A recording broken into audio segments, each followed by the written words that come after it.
Welcome to Barber Motorsport Park for the season finale of Season 18 of 60 Plus Racing Adventures. Two exciting races ahead of us today.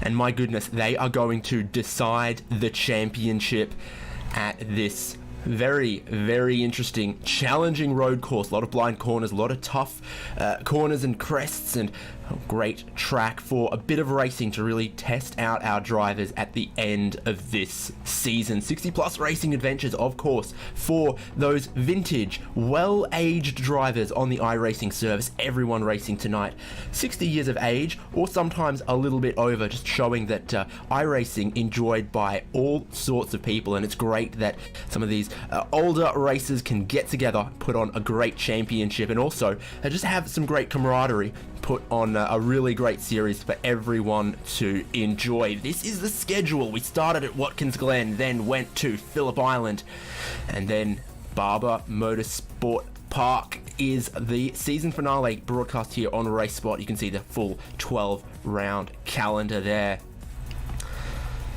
And this is what 11 rounds of racing so far have led us to. Ragnar Wisloff leads the championship, 1 point ahead of John Morgan.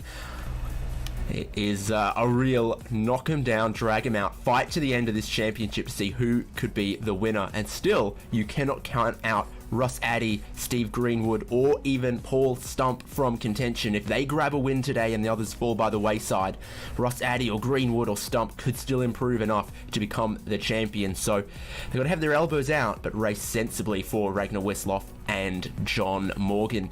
And here on RaceSpot's coverage, I am David Haynes, and I am joined by Paul Smith. Paul, you couldn't ask for better for a championship finale. 1 point in it at a great road racing circuit.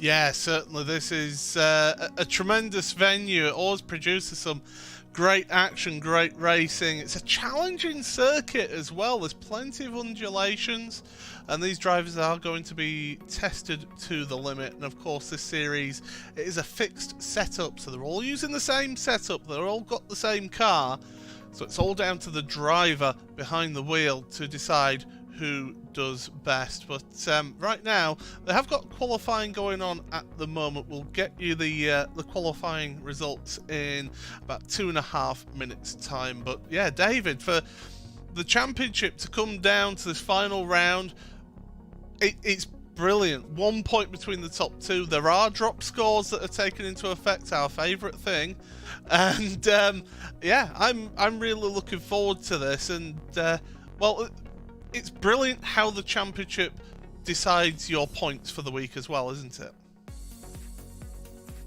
Yeah, so we've got 2 races coming up ahead of us, and your best score from either of those is what gets counted to the championship. So for John Morgan, if he could wrap up both race wins, he'd clearly be champion. Same goes for Ragnar Wisloff in his camp. Some of the others, the points calculation gets a little more tricky, but basically, after 12 rounds, if your best 10 are counting, to be improving any of your results, you've got to be looking for a win. You've got to be looking for podiums if you're any of those drivers in the championship hunt. Yeah, it's win or bin, I think, today for a lot of them. But that top 2, it is so close that you're quite right. You could go ahead and win race 1 and be great, wonderful. But then you've got to do it again to deny your championship rival the chance of scoring equal points. So so much to play, so much on offer. Don't forget as well that the points go from 1st to 34th here in this championship. Well, we don't need that because there's 29 competitors here today, so we should get some really good close action. Qualifying is still about 53 seconds, should I say, not minutes, away from us. But yeah, looking at the lap times that we can see at the moment, the top 4 are incredibly close, 32 thousandths of a second, covering Wisloff, Bystrom, Greenwood and Morgan. Yeah, so we've had a qualifying session for race 1. Race 1 is not far away at all. In about 30 seconds, I think they're going to be taking to the grid. Then they'll be qualifying again for race 2. And we are looking at 24 laps today. So that's a decent distance here around Barber, but it is relatively short circuit as far as some go. Not a full Grand Prix length. We're at 3.7 kilometers on the full main circuit of Barber Motorsports Park. Opened in 2003. So within your memory, Paul? Is that your way of saying that I'm old? You've clearly taken it as such. But we can drop some of the idle chit-chat because our drivers are lining up on the grid for the full formation lap behind the Porsche safety car, and this is the qualifying order for race 1, this season finale at Barber of 60 Plus Racing Adventures. Ragnar Wisloff is off to a great start in this round because he has pole position alongside Gary Bystrom on the front row, and it will be a front row for a rolling start 2x2. Then Steve Greenwood and John Morgan. Morgan launching off the outside of the second row is still very much in a good spot to be able to improve across this race. Donald Poole and Stefan Rosten, the next row behind. And then we've got Louis Cannell, Kenneth Baldwin, Bruce Poole, Gerhardus Jorison, Michael Bailey, and Ulf Olsen for our top 12. Yeah, Wally Moulsby then in 13th place ahead of Ernie Cancio. Joel Martin and Dev Donnelly 15th and 16th places, with David Riley and Douglas Beasley down in 18th place. 19th for Jared Florison with Gene Moore in 20th place. That's row number 10 on the grid. Then Carl Bogle with Bob Kern, JC Hay and Peter Hallstrom. Still not done yet because it's Steve O'Malley, Jerry Kerr, Paul Stump and Franz Brink, with Robert Love down there on the final row of the grid all on his own. So the field have rolled away from the starting grid, and of course you start with very cold tyres in this Indy Pro 2000 PM18, so formation lap might build a little bit of temperature, but still, as even IndyCar proved around here earlier this year, lap 1 very, very sketchy on cold tyres with the way some of these braking zones work, some of these corners, tall curbs, braking and turning across crests, for example, etc. So all of those things need a little bit of patience in the opening lap. They'll have time to build their temperature and then really get stuck into it with 24 laps in race 1. They're just going through on this formation lap one of the best overtaking opportunities as well around this circuit at turn 5. It's a great or intimidating view of the spider statue, depending on your levels of arachnophobia. A lot of the other places around here are difficult to pass. I'm thinking particularly where they're coming up towards here and the museum, turn 7, A, B, turn 8, etc. Big curbs, interesting braking zone, makes it tough to get down the inside there. Yeah, it takes a bit of bravery and a bit of a send into that chicane to really make a move stick around there, but definitely, yeah, you can get an overtake done there. This chicane, not really a place to go too wide through. You're going to slow each other down through this one and the next one as well. The next one is more of an overtaking opportunity in these cars, but just looking at one of the drivers did actually do a little bit of a track guide for the members for this final round, and is noted that both lap 1 and lap 2, the tyres aren't fully up to temperature by then. So I think tyres, once we get into lap 3, that's when they start reaching that sweet zone for the cars. But we're getting towards the end of the lap. It's almost time for the green flag.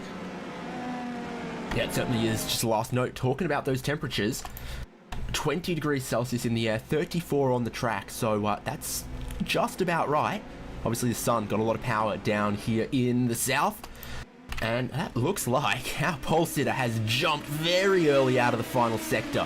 Ragnar Wisloff not hanging around. getting this one underway leaves Gary Bystrom and Steve Greenwood in his dust. They get a bit close through turn 1. It goes downhill, so easy to push out wide and touch some of that deadly grass there, and that has already happened for some. David Riley in a bit of a 3-car tussle on the outside, but everyone else coming around sensibly obeying the green flag, giving plenty of space, and that doesn't become a bigger issue. Yeah, we've got a couple of cars in the pits, so David Riley, one of those. Joel Martin, another one as well, who's had issues out there. So, yeah, trouble for them. And JC Hay is another one, I believe, that's taken it back to the pits. So a number of cars having issues on lap 1, but Ragnar Wisloff is doing everything that he can to try and pull away at the front here, to try give himself the best opportunity at the championship. He really surprised them off the race start, didn't he? Had a good couple of car lengths all to himself to just take his own line, pace himself, and feel out the grip level. Because when the tyres are cold, the car really can do what's surprising and unexpected things moving around underneath you. You can see now Gary Bystrom is starting to come back at him a little bit, but Steve Greenwood and John Morgan are still 3rd and 4th, so it doesn't appear to have really shook up the running order up front. What it has done is just stretch the front of the field out a little bit off the race start, which has helped them get away cleanly. Yeah, as you mentioned, that jump at the start really was where it was at. By the way, we've got a car missing a front wing. I believe that's Louis Canal, who's minus his front wing. That's going to be issues for him, and there's going to be issues for Wally Malsby, who's ended up in the gravel trap as well. Oh, and is that Ulf Olsen? Yes, it is. Yeah. Front suspension damage, and where you see Wally Malsby tries to get the thing going and has realised that there's some damage there. Louis Canal as well. My goodness, he's in trouble without that front wing. A lot of understeer, but let's take a look at what happened here. That's Wally Malsby. Has a big wiggle coming down through turn 1. Has Ulf Olsen around the outside, and they make just a nasty bit of contact there as the track comes back around to the right. I think that back left suspension, you can tell, is gone on Wally Malsby, just not giving him drive. Probably broke one of the drive shafts or something.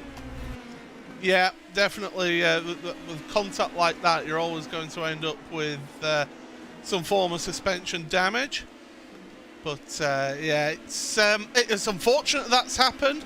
We've also lost Ernie Cancio. Louis Canal has gone to the pits now, taking a tour back to the pits. Well, it's a real car breaker is this early couple of laps here for these drivers. And fortunately, with this series, you do get a fast repair, a free repair of your car. So if you do have issues, you can carry on out there. One driver who has been fighting for the championship, down in 14th, Paul Stump. Not a good opening to this race. Well, wasn't he one of the drivers, one of the few without a qualifying time at all? So you can look at it that way, but flip the coin. He's come from basically the back of the grid to be up here in 14th, looking for 13th. Could easily get into the top 10, into the top 5 as the race continues. So those woes from qualifying, he's going to get a really narrow run and realises the space is going to run out there. Is that David Riley just getting out of the way? Yeah, lapped traffic there. So that was part of the squeeze there, is that the two of them were trying to get around the lap traffic. You can tell Paul Stump's got the speed, but he's sensibly being quite patient about how he's going to get through. Now we come up to this chicane, and I have to imagine in a car like this, it's basically exactly flat out. It looks it. But then you mentioned up here is where things get really tricky. That's a defensive line. Can he come all the way around the outside? He can. Not the overtaking maneuver you expect to see, but Paul Stump does grab a position. And that corner then becomes tricky because it's a blind crest that you just got to know how wide you can track out over the crest and then into the long turning right-hander you want to get back for a good exit off the final corner. Paul Stump is moving forward, but probably would have rathered having a qualifying time.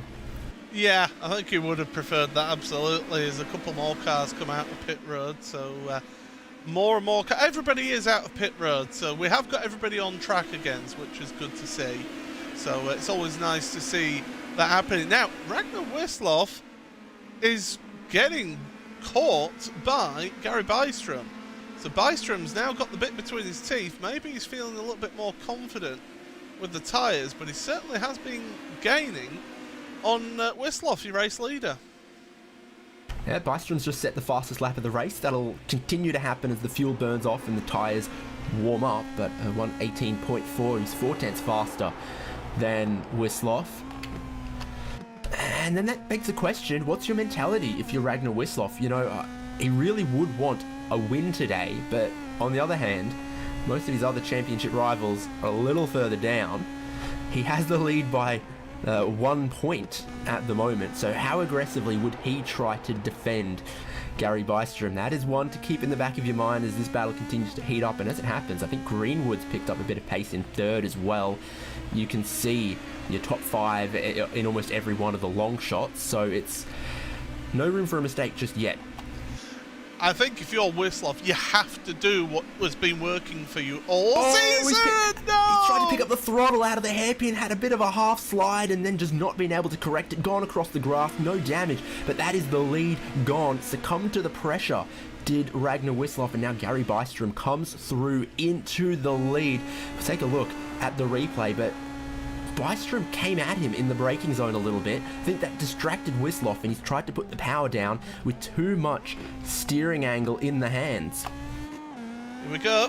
This back end goes from it. It's so easy to do that at that corner as well, because you are still turning whilst on that corner exit, because the corner, it opens up on corner exit, and you saw it right there. So definitely Wisloff not having fun with that.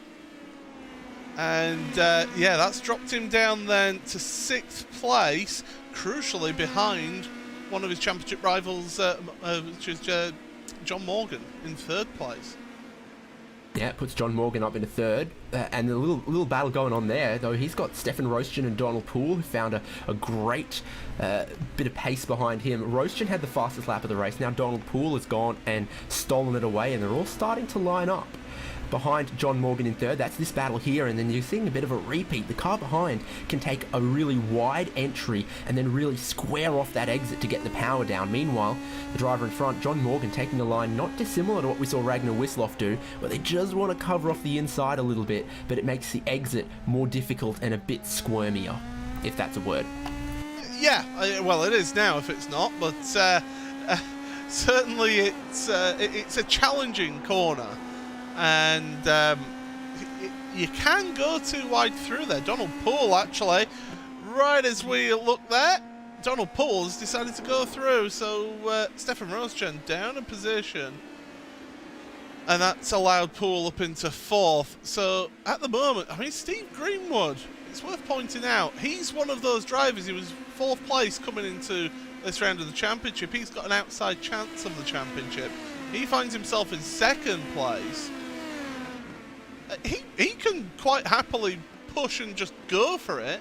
John Morgan's now the one under a bit of pressure because of the fact that he's the next best car. Oh, Poole! Oh my goodness, how close was Roestgen? Very, very close. Let's take a look at that damage for Donald Poole. Just as he was getting into his element, this track continues to bite and surprise. Does he make contact with Roestgen?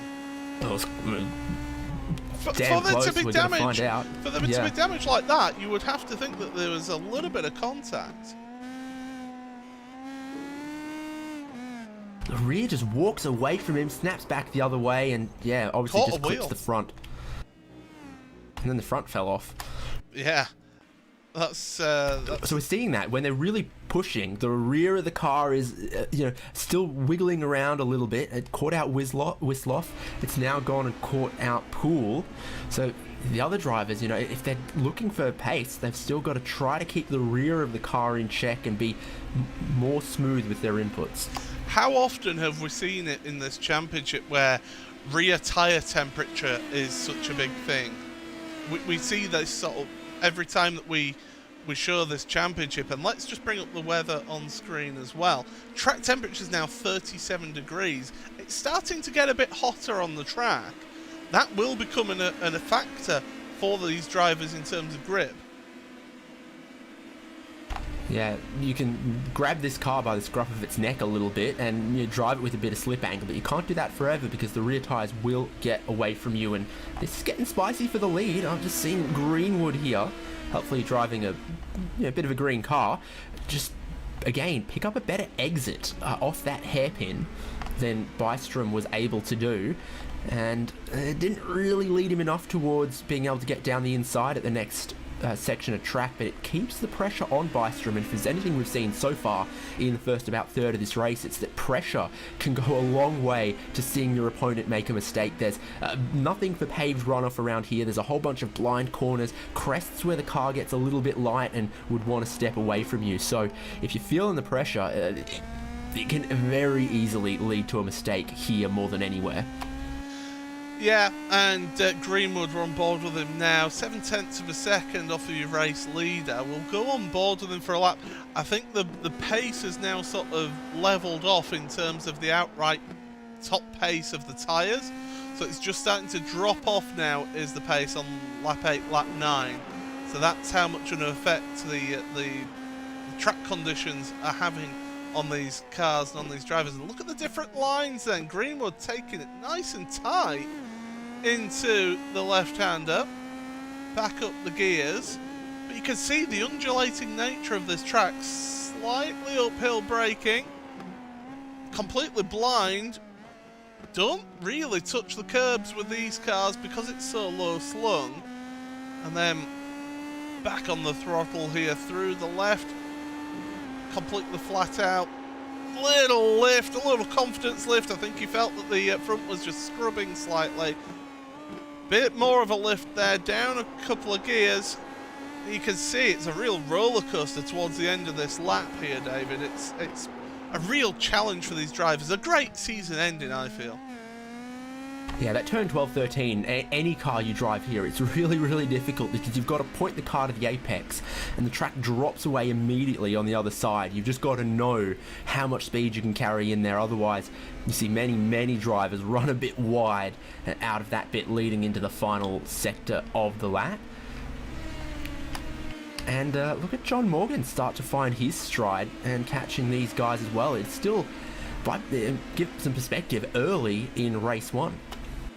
Yeah, we've not even reached halfway point of this race, so yeah, there's plenty of time for this one, plenty of time for John Morgan to move forward. Has he maybe perhaps looked after his tyres a little bit at the start of the race, not pushed quite as hard as he can do, so that he has that little bit of extra tyre life going in towards the end of the race? Jared Florison is onto pit road, so that's going to be obviously a repair job for him. Look at that, the speed that Bystrom is struggling with that car through the first chicane, but it's through this part where Greenwood just seems to get a bit closer but then drops off the back of Bystrom through these final 2 corners. Really sent it in a bit hot there. Greenwood had a bit of a slide in the middle of that right-hander, and now it's gone and cost him a handful of car lengths to Bystrom. We talk about the slipstream in these cars at some other tracks, but it doesn't seem like it's quite the huge factor here. But if you're looking at 2 really equal drivers, then there's definitely, you know, on the pit straight and other places where a little bit of slipstream could come into effect. Yeah, especially up here. This is one of the best places for slipstream. As you mentioned at the start of the broadcast, the best overtaking opportunity is down into this turn 5. So you've got the opportunities there, but you can hear how careful, we're on board with John Morgan, how careful he is on throttle application coming out of turn 5 there. So yeah, you've got to be so careful with this car. Look after those rear tyres. Doesn't matter so much that you lock up that inside front tyre through that chicane because the tyre's lifting off the ground anyway. Yeah, so we were mentioning the track heating up, the tyres maybe going away from some of the drivers, but Morgan's just set his personal best, no, the fastest lap of the race that time around. So it's almost like some of the, you know, F2, F3 sprint races where there's no tyre changes, but if you just nurse your tyres a little bit in the early going, then you can get them into a good window where they'll keep lasting and keep giving you grip. And Morgan obviously has done that. He's going to come across the timing line once again and basically matches his lap time from last time, while Greenwood sets a personal best. So it might be just starting to settle down and these guys are finding their rhythm. The rhythm could go if they start catching a bit of lap traffic later on in this race, but for the moment it looks like it's pretty clean sailing for our top 3. Yeah, a little bit that different line again. There's the track map. Oh, there's the colours haven't loaded. Well, I can tell you that your front three have got a little bit of traffic down the road, but it's not for a little while yet. So end of this lap will be the halfway point of the race. And this is actually your closest battle out there on track. There is another battle down in 13th, 14th and 15th with Hallstrom, Kerr and Brink. But at the moment, the battle for the lead is the best battle on track. Especially because all three of these drivers are mathematical championship contenders, best I can tell. It's looking good for Gary Bystrom at the minute, but John Morgan there in third, second in the championship by 1 point. He needs to improve on one of his results from an earlier round in the series, and once you get to round 12, an improvement on your previous best 10 is starting to look like you're gonna need to get a win if you want to be champion.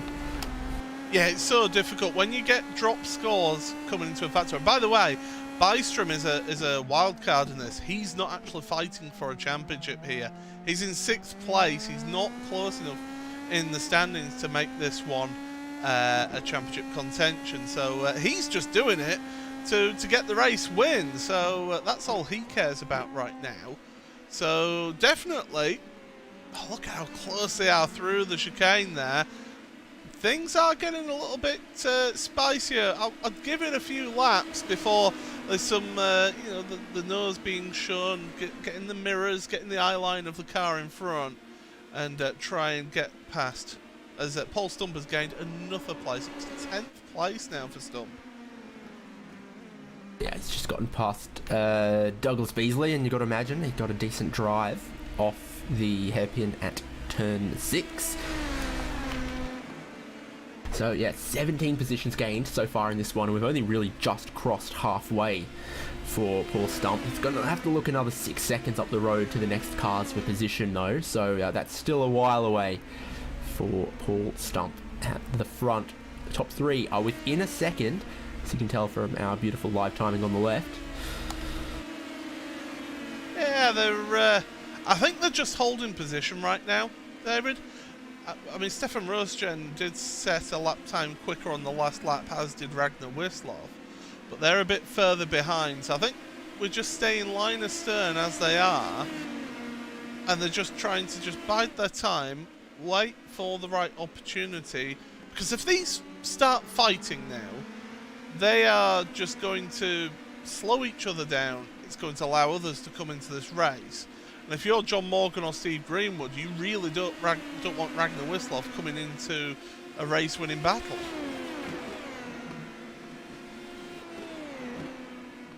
Little wide from Greenwood on his way into this last section of corners, but the corners just keep coming, all the way from that little back straight and then through here to the end of the lap.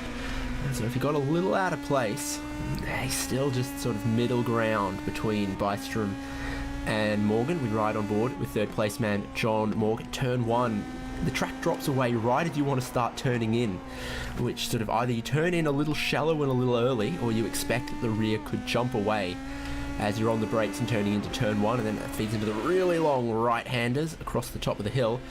Somebody's gone off. It's Michael Bailey. Michael Bailey's had an issue out there. We'll find out what's happened to him. But here comes the replay. And this is coming into towards the end of the lap, the penultimate corner here.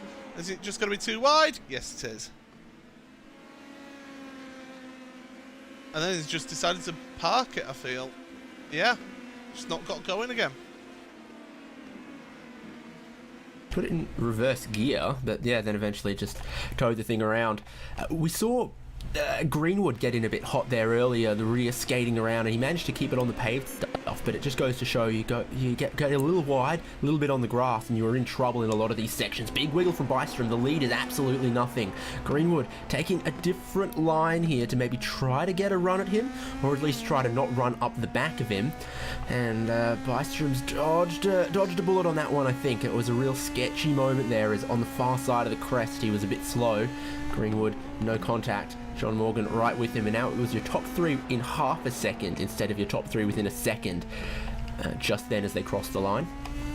Yeah, you can see the pace of these drivers then. So Rosjan and Wisloff, their fastest laps have been on par with the leaders' pace, but you can just see how that's pretty much staying as it is. I mean, Wisloff is dropping down 4 places. Look, that's a stump of 18 places in all of this. This is great to see, but Greenwood still keeping the pressure on. He's trying to force the mistakes, and I think Bystrom, you know, he's been at the front before. He's won races before. He needs to keep his head cool, which is easier said than done around here. Sure is, and those track temperatures rising to 39. We mentioned traffic earlier, didn't play a role there, got out of the way. Might have seen Greenwood turn in a little wide. Now suddenly he's the one under a little bit more pressure as Bystrom is going to get away. We've had another little incident at the hairpin. Bob Kern and someone else was involved there. It's one of the big braking zones, it's one of the possible passing zones, but we've also seen it cause some troubles. So it was Bob Kern. Is it Louis Canal behind him? Yeah, Canal's behind him into the hairpin. Oh, and he's not seen him. He's not seen him there.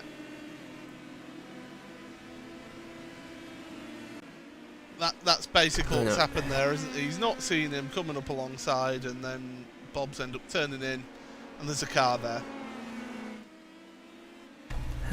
Doesn't appear to have massively damaged Bob Kern, but I see Louis Canal on the pit lane, so obviously he's succumbed to a little more damage. Up front, still the same order. Bystrom from Greenwood from Morgan. They've just started 7 laps to go, methinks. So this is just simmering away, you know. Put a lid on it, turn the heat down a little bit, but keep it simmering for the top 3. Yeah, as these... Morgan really attacking the corner exit there, almost onto the grass. So he's really pushing now in his car. You're seeing the 177 championship contender. He's just trying everything he can to move forward. They're going to be catching up to a bit more of lap traffic, which is Jared Florison, who's in 14th. So, I mean, 15th down have all been lapped at least once in this race. To be fair, 15th down have all been in the pits at least once this race. Yeah, to be fair to them.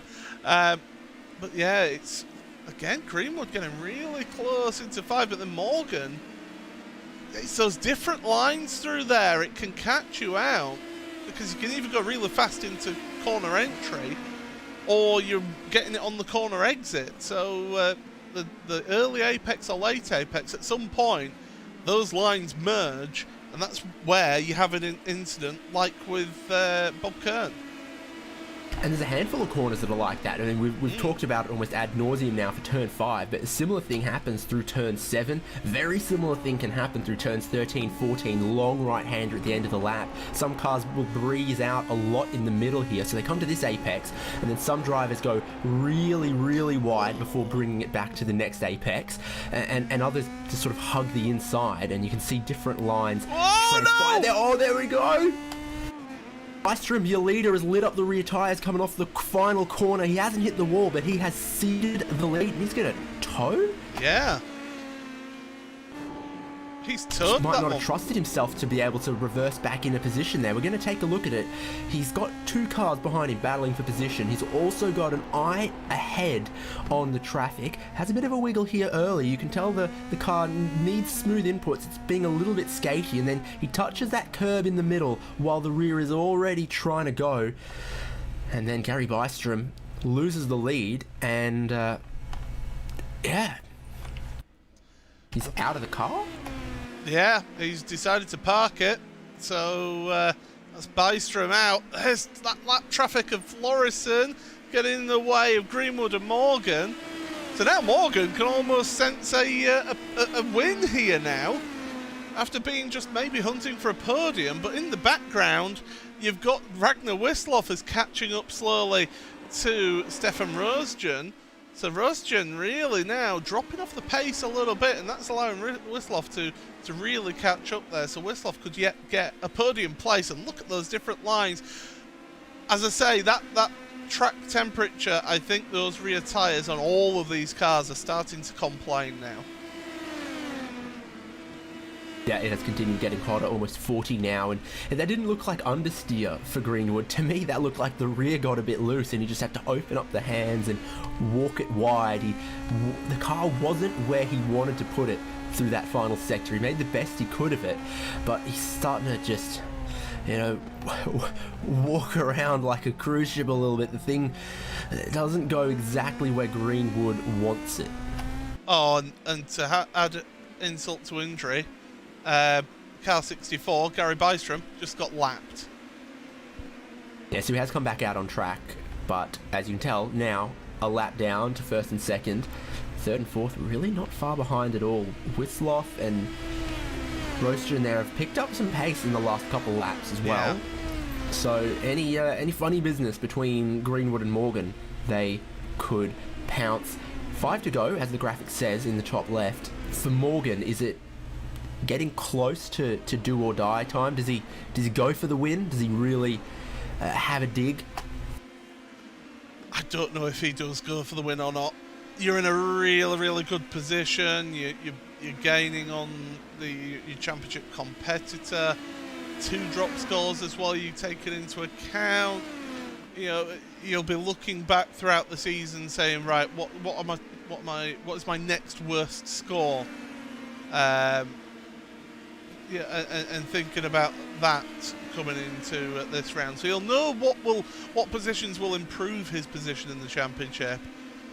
I think if an opportunity shows itself, he'll have to take it, absolutely, but he doesn't want to risk too much.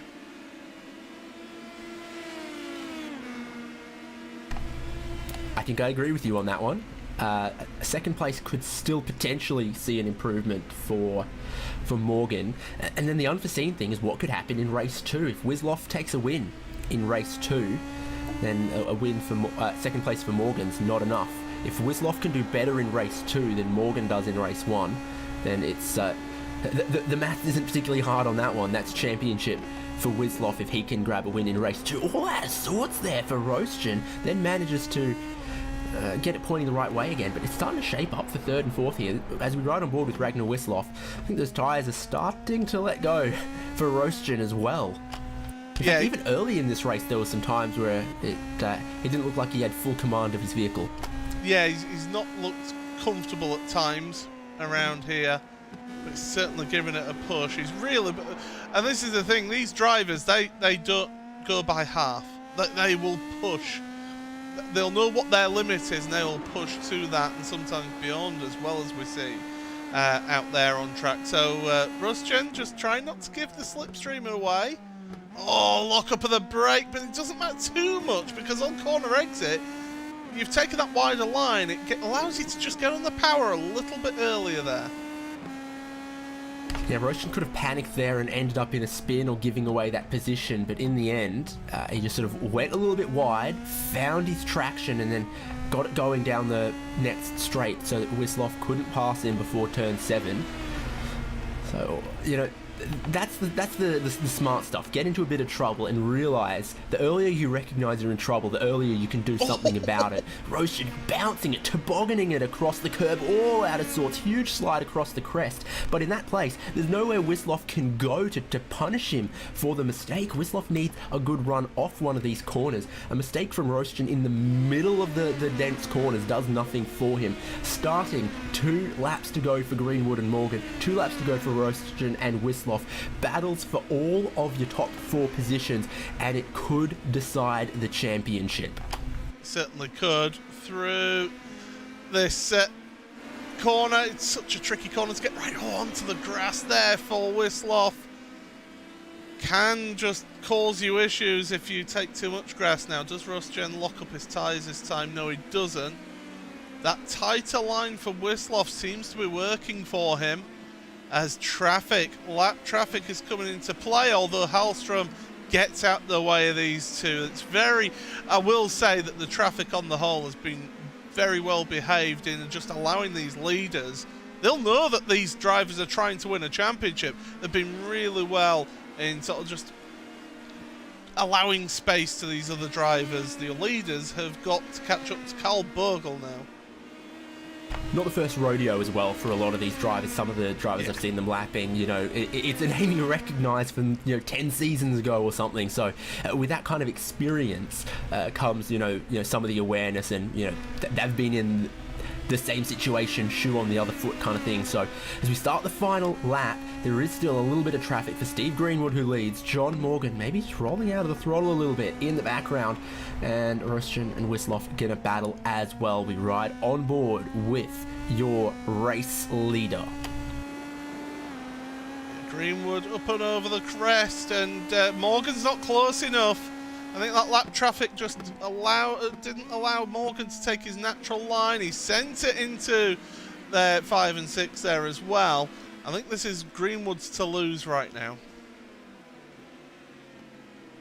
I would agree with you on that one. How's it going to play out for Wisloff and Rostian? Rostian still holding on to a podium position at the moment. Wisloff has never been closer as they go through 7, 7A and 7B, which I would have named 7A, B and C, but Americans name things how they will. Greenwood has a nice little 0.7 of a second lead with just a couple corners to go. Rostian, this has been a difficult sector for him. Car walks around, but Wisloff just not really going to be able to outbrake him or outmaneuver him anywhere. Our man Barney has the checkered flag waiting at the start-finish line.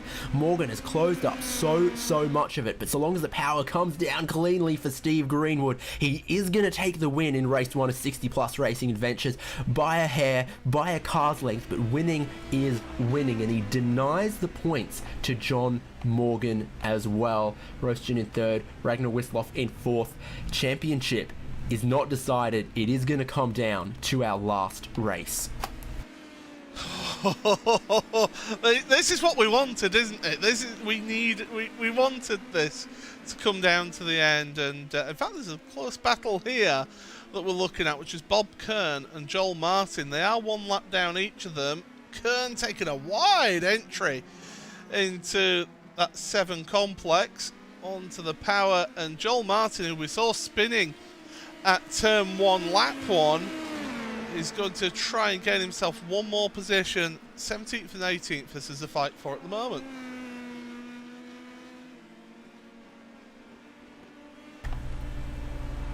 It sure is. Bob Kearns just trying to absorb the pressure.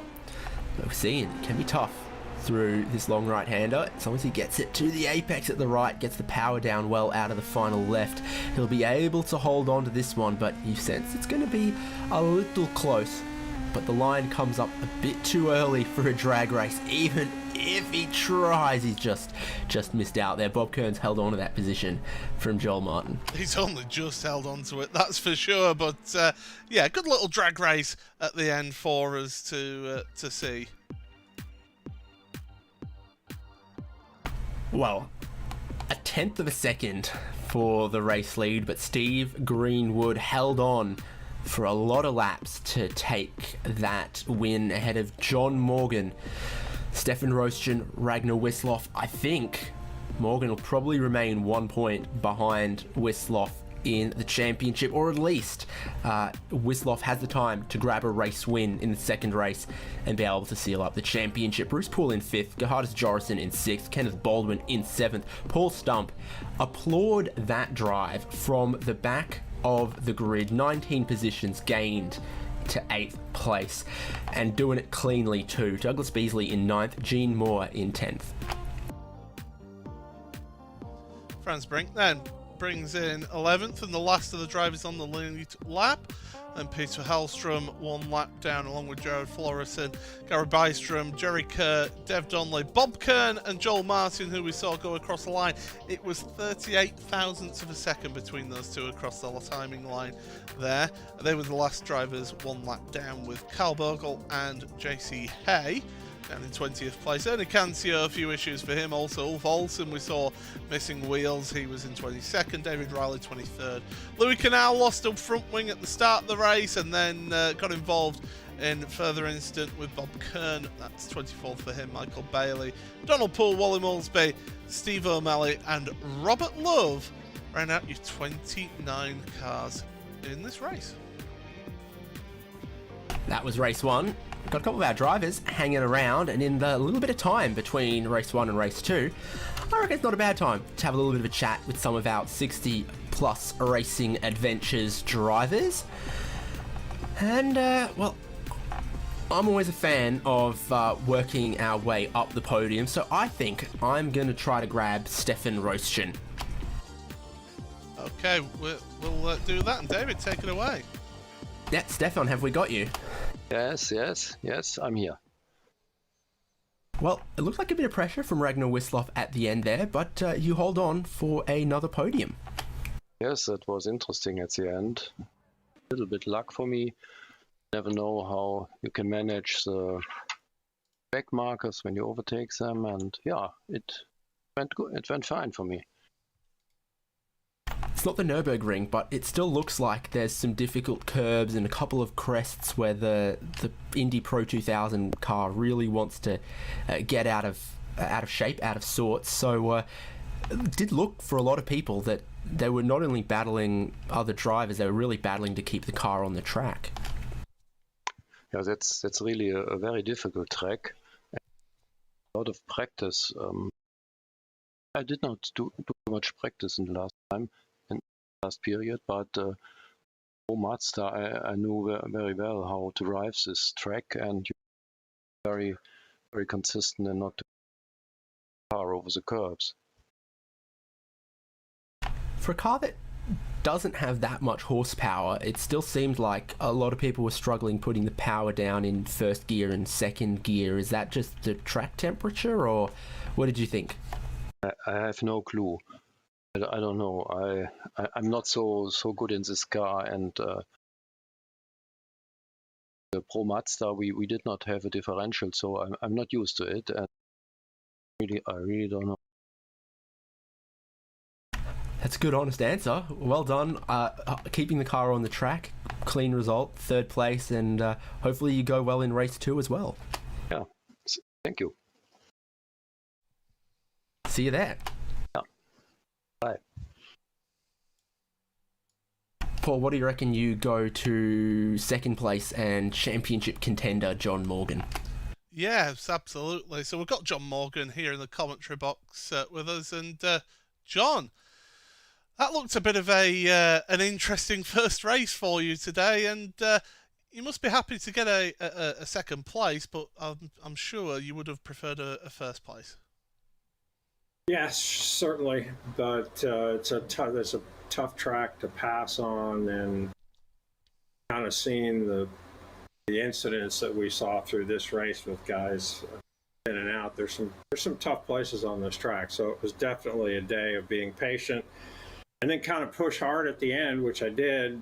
I lost a little time on the last lap, lapper getting on my outside coming out of turn 2, but sort of got back to him over the hill down into just didn't have enough. It was a good race. Congrats to Steve for driving a solid race.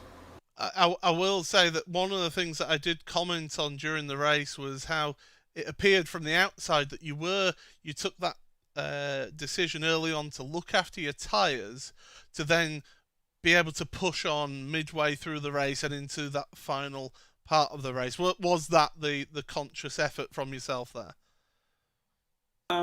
Yes, to some extent. It was just trying to keep up with the pack in front, not letting them get too far away, and at the same time trying to keep a gap to Stefan behind me, because Stefan, when he gets close, for some reason he gets faster. So I was just trying to keep him at bay and keep in touch with the guys in front, because you never know if somebody spins. If you're right on their tail, sometimes it's hard to miss. But yeah, these tires do heat up, and the track got a little warm today, so yeah, that was definitely a part of it. And, well, we've got one more race to go in this season. Obviously, you came into this round, taking into account the drop scores, 1 point behind. Is your approach basically just to go for the win, to deny Ragnar the win, or How do you just go for it in this final race? I'll do the same thing. I think that this is a place where you saw if you push a little bit too hard, your race is over a little sooner than you want it to be. So I'll probably still play the same waiting game and just try to stay close so that if, towards the end of the race, I'll certainly be a little bit more aggressive now that I've got a second place. And, so towards the end of the race, I'll be more aggressive. Other than that, I'll just try to stay with that lead group. Well, John, we'll let you go away, prepare for that final race. All the best in the season finale. Thank you, gentlemen. And David, well, we've got one more guy to speak to. Let's go ahead and speak to our race winner. Yeah, exactly. Welcome, Steve Greenwood, third on the grid. You kept it on the track, and that means you grab a victory in 60 Plus Racing Adventures. Must feel good. Yeah, it was very fortunate, but yeah, pleased with that. Well, you can call it luck, but you can also keep it talent to keep the car facing the correct direction when others can't, and then absorbing a lot of pressure right at the end there. Did you feel that? Were you looking in the mirrors, or are you cool as a cucumber in that kind of situation? Wow. Well, I'm not cool as a cucumber, no. As I'm a bit wet at the minute. Talent isn't a word I'd use. Neither. I would stick with luck and pressure. I didn't think John would make a move, to be honest, because he's in prime position for the championship, and I think a second place. I mean, obviously he might win the next race, but I think he would have settled for second. I don't think he would have fought too hard, actually, because he had too much to lose. So he got close, but I didn't really think he was going to attack. And what does your point situation look like? Obviously, fourth coming into this one. Just if you'd made more events, do you think you'd be closer in the championship? Oh, for sure, yeah. I mean, I've had... I missed one race because my graphic card packed up. Yeah, I think there's... if I'd have done all 12 races, it would have been a bit closer, I think. So you don't see a way mathematically from here that you can... you think Morgan and Wisloff have got enough points? That's my mindset, yes. I mean, unfortunately, we don't see... they don't show all the results. I can't find all the results, so I don't know what drop weeks they can sort of play these points off against. But I think it's between Ragnar and John, to be honest. Well, that means we've got to be really excited for the final race, and maybe you can give those two something to think about in addition to just their championship in race 2. Oh, absolutely, yes. I think not going to step aside for them, but I think it'll be interesting because Ragnar's got everything to do in the next race. Look forward to that, Steve. See you in race 2. Okay, thanks very much. There we have it, Paul. Race 1 winner Steve Greenwood kept it on the road when Gary Bystrom couldn't, when Ragnar Wisloff couldn't. And therefore, we are going to take a little break and we're going to come back for race 2 at 60 Plus Racing Adventures at Barber. As we've said, championship will be decided after this one between John Morgan and Ragnar Wisloff. So don't go too far, because we are going to show you every minute here on RaceSpotTV.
Welcome back to Barber Motorsport Park for the season finale of 60 Plus Racing Adventures. We've had race 1, now it's time for race 2. If either Ragnar Wisloff or John Morgan take the win here in race 2, that would make them champion, improving on their best results and outscoring their competitor. So this is where the biscuits are going to get buttered, so to speak. I don't know, I'm out of southern euphemisms here in Birmingham, Alabama, but it is going to be a cracking race because race 1 had it all. A lot of pressure, a lot of close battles, and also some mistakes out there on an increasingly greasy track. So race 2, not going to be a walk in the park whatsoever for anyone, least of all our championship contenders with a bit of pressure on their shoulders. There should be pressure on their shoulders, but it should be wise heads, because it bears reminding everyone in 60 Plus Racing Adventures, all of our drivers 60 years of age or older, this is the league for the real gentleman racer. And it is great that in all of the world championships and other leagues that allow some very young drivers to show what they're made of, that we have a league like this that allows a bunch of more experienced sim racers to get together, share the track, and also they all seem to have a lot of fun doing it as well. So we've got a serious championship on the line, but it doesn't seem like anyone leaves these races and these leagues with any disappointment. Yeah, certainly these drivers, they do leave it all on the line. At the end of the day, they're here to enjoy themselves, but they do want to win as well. So the competitive edge does come out, and he is one of those competitors who could win the championship here today. It is John Morgan, and he's starting the first of his qualifying laps. We'll keep an eye out as well for Ragnar Wisloff. He's just on his out lap at the moment. So Morgan, he's going to try and push on and try and get himself the best possible grid position. Pretty short laps here at Barber, just 3.7 kilometers, somewhere in the ballpark of a minute 20, a minute 19. We could even see pole at a minute 18 potentially, I think. So therefore the outlap doesn't heat up these tyres so much. The first flying lap, you're still looking for some tyre temperature. So the typical way to approach this is outlap, banker / preparation lap, and then really go all out best you can on that race 2. So if we're looking at the first flying lap here for John Morgan, if he's being clever, this is probably a relatively comfortable tyre temperature building lap. It's certainly a banker lap, that's for sure. He wants to just get a solid time in, get him set up then for the final hot lap. So we'll get to see what his time is when he comes across the line, because he'll be one of the first few to set a lap time. He's decided to just get out there, get a lap time in, and he comes across the line, and that is an 18.714, as now the times are starting to come thick and fast. Yep, sure are. I'm looking at 26 drivers or so, and a lot of them across the line now. Put Steve Greenwood at the top, Gary Bystrom at second, John Morgan, that time that we saw on board, good enough for third, and Stefan Rostjan in fourth. But like we say, really, it should be the second flying lap where we see some more representative time and some real attack. Is Ragnar Wisloff in his first time, 18.8, to slot him into fourth. How much further do you ratchet up the speed on this second flying lap? You've got to give it everything. Absolutely everything, because the drivers, they only get 2 laps. So you've got that banker lap in the pocket. It's there. And you can really then push on. John Morgan, by the way, is going a little bit quicker this lap time. I believe he's up about 0.4 of a second here, so he could see him potentially move up to the head of your field. We'll have to wait and see, because he can lose it all in his final couple of corners. Steve Greenwood is going to cross the line shortly as well to see about his lap time. Greenwood improves, but Morgan to the top, that's crucial. Yeah, good lap. Looked real tidy at the end there as well for an 18.1. John Morgan from Bystrom from Steve Greenwood. Here's Ragnar Wisloff through the final sector. Full attack, breathing it all the way out, but still gets it back to that apex at the right-hand side. Now he can open it up as much as he feels like in third gear. Grabs more of that curve than we've seen. But then the run to the line for Wisloff. from a 18.8. He's going to put down an 18.4 to move him up into third. No one within 0.3 of John Morgan at the top, though. Only a couple more drivers still to lay down qualifying times. And suddenly, I feel like a drink as well. That's a wiggle, though, way wide, and this time isn't going to count for Robert Love. Just goes to show how easy it would have been for any of our other drivers to have made a mistake right at the end of their lap. He almost got the car stuck there as well on the side of the track, which would have curtailed things for him as well. So that lap doesn't count for him. So he's, in fact, that was his 2 laps. So he's not set a lap time at all as Robert.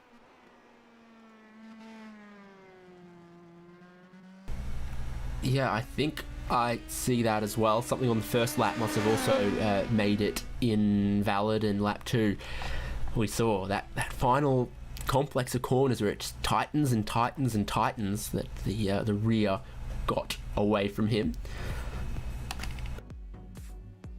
Yeah, so I mean everybody apart from William Alsby and JC here, who have not gone out at all in qualifying here, have actually set their 2 qualifying laps here today, David, in this final race, which puts us in a very, very interesting start to this race, because I mean, you look at that, John Morgan, front row of the grid, starting directly behind him in third is his championship contender Ragnar Wisloff. So this is going to be a tasty start to this race.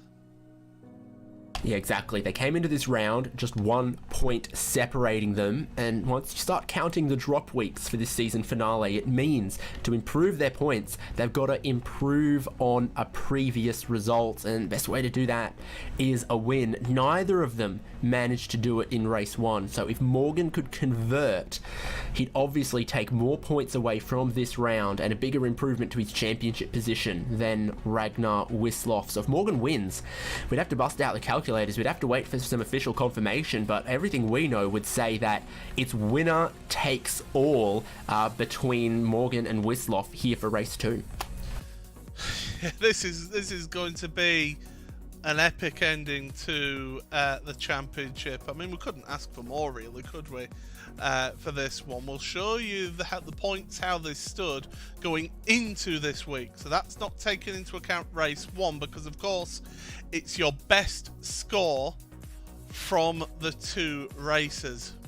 So whatever, if you end up finishing like in John Morgan's position, finish second in the first race of the evening, well, this race, if you win this second race, that is the score that you take into the championship. It's a really good way of giving people a second opportunity to be able to get themselves as good a point scoring as possible. So it means that, say you got caught up, you were one of the half a dozen or so that got caught up in early lap events in the last race, David, it gives you that second opportunity, which is one thing that I really like about this series.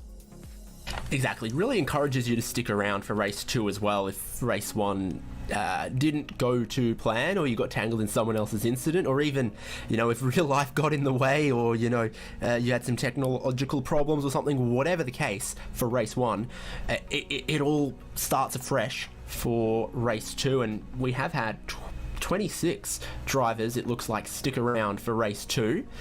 So yeah, we haven't really lost anyone in the transition from race 1 to race 2, and part of that comes down to the way the points are structured here in 60 plus racing advantages. Bit of a gentleman's sim racing club. Unique paddock here at Barber with those stepped layers. Yeah, you do need it is, because at the end of the day, Just random thing that caught my eye. that really caught me by surprise, did that, to be honest. But it's, at the end of the day, as I said earlier, these drivers are here to enjoy themselves and to really have fun out there, and they do each and every week. They really do, and really they give themselves a lot of enjoyment. It's a group of like-minded drivers who, they have a really good community spirit in the 6 Plus Racing Adventures as well. So just to answer one of the questions that was made in the chat as well, are there full course cautions? No, there are not in this league. So if there is an incident, you just have to deal with it and try and carry on as best as you can, because the races aren't the longest races in the world. You know, the 24 laps around here today. So yeah, hopefully that answers your question there.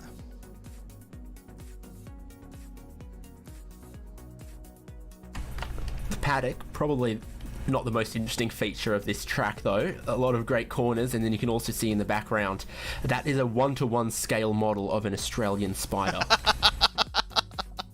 Is it a huntsman? That's what I want to know. Yeah, mate, flipped up the toilet seat this morning. There's one that size right underneath there. I was like, oh, mate, come on, get out of here, you little beauty.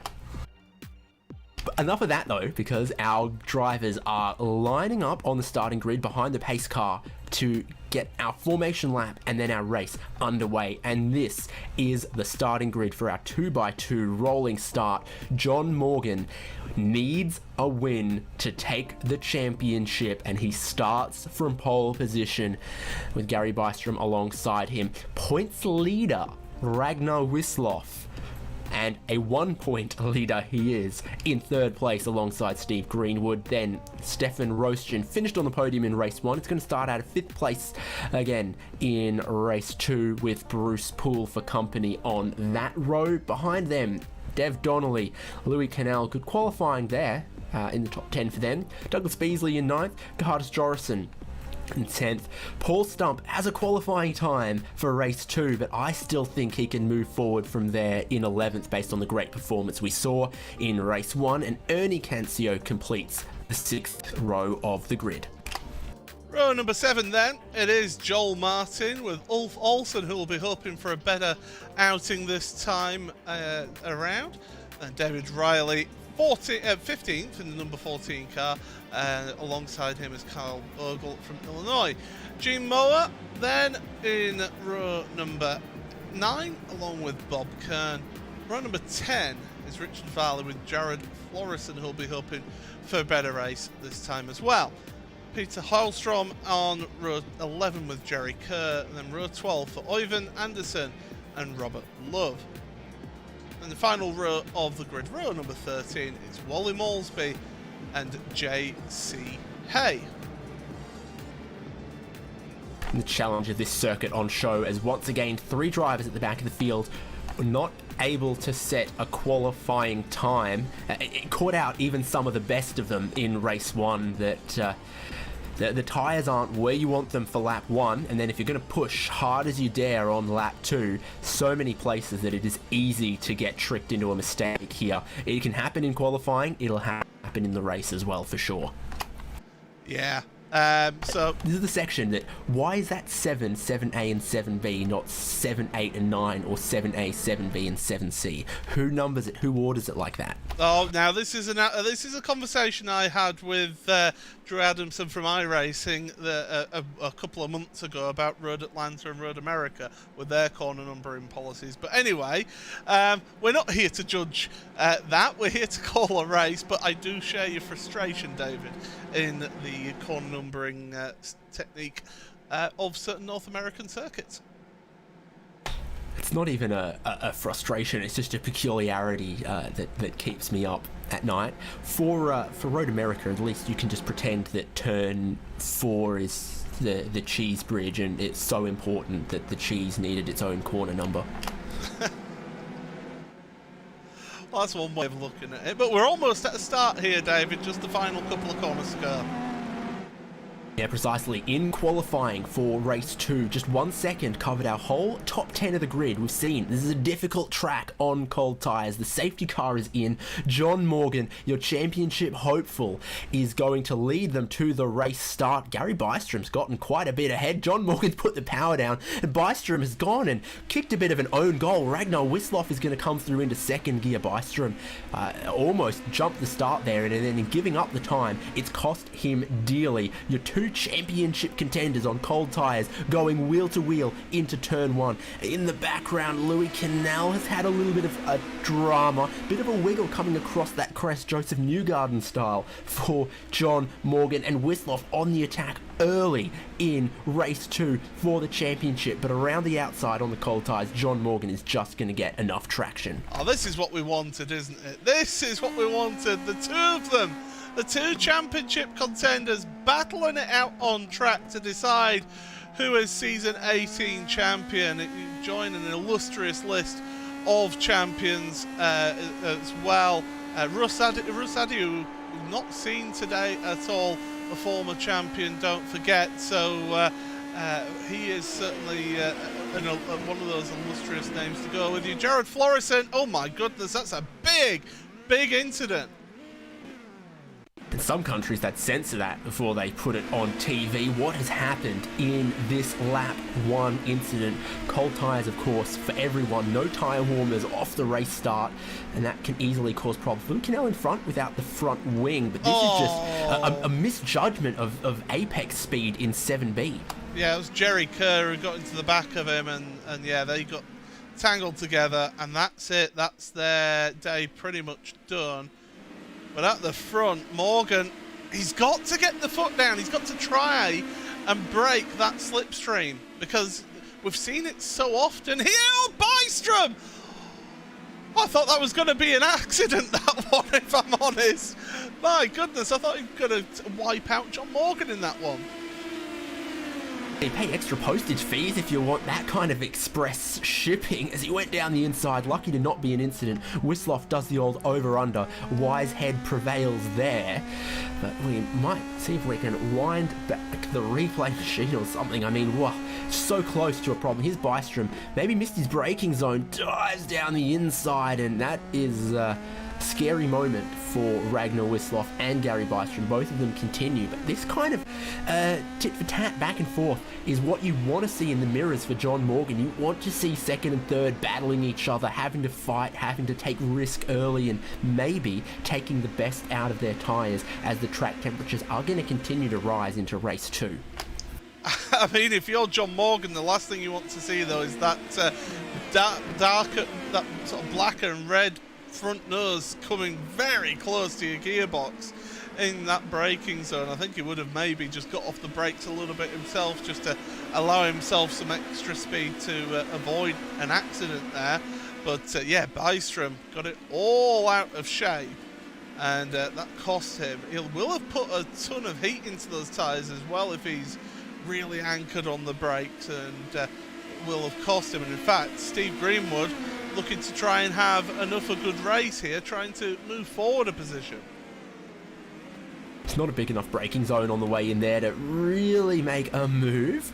This is Dev Donnelly, I think, getting around the outside of Paul Stump. So Stump still running in 8th, where he... No, Stump started out of 11th. I'm sorry. Now he's running up into 8th. Yep, moving forward. 8th is where he finished race 1. That's what confused me. And my apologies, dear viewers and Paul. Doesn't take much to confuse me, so as we go through. But yeah, Stump is on a charge. Oh, lock up. That's not going to be good for your tyre there. Putting a bit of heat through it. Now, I can tell you, your leaders are lapping pretty much equal pace at the moment. So Morgan and Wisloff are pretty even lap time wise. So as I was about to say before Bystrom decided to send it, if Morgan could break the slipstream, we've seen it so many times, not just in this series but in other single-seater series, you really get he's around.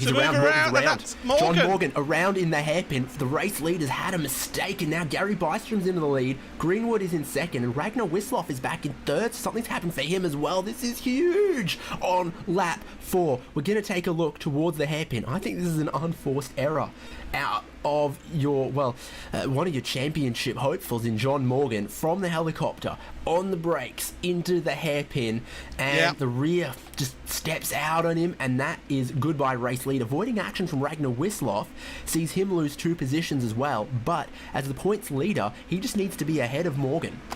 And we're going to stay on replay because something happened to Paul Stump as well. And well, this really puts Ragnar Wisloff in a strong position in terms of the championship. Paul Stump has had an issue. Oh, and there's contact. That's caused him damage, and he knows he's out. He lost it, he had it, he lost it, he had it, and then he was just parked in a very, very difficult spot where he just couldn't be avoided. So, with all of that action on lap 4, we start lap 5 with Gary Bystrom in the lead, half a second ahead of your race 1 winner, Steve Greenwood. Ragnar Wisloff right with them, same to Stefan Rostjen and Bruce Poole. So those are your 5 leading cars right there. And Morgan all the way down in 12th, lost nearly 20 seconds to that spin, gathering it up, and now the traffic that he is thoroughly mired in. Yeah, this is where he's really got to hope that Ragnar Wisloff doesn't end up either second or first, because if Wisloff equals Morgan's position from race 1, then that's pretty much sewn up the championship for him.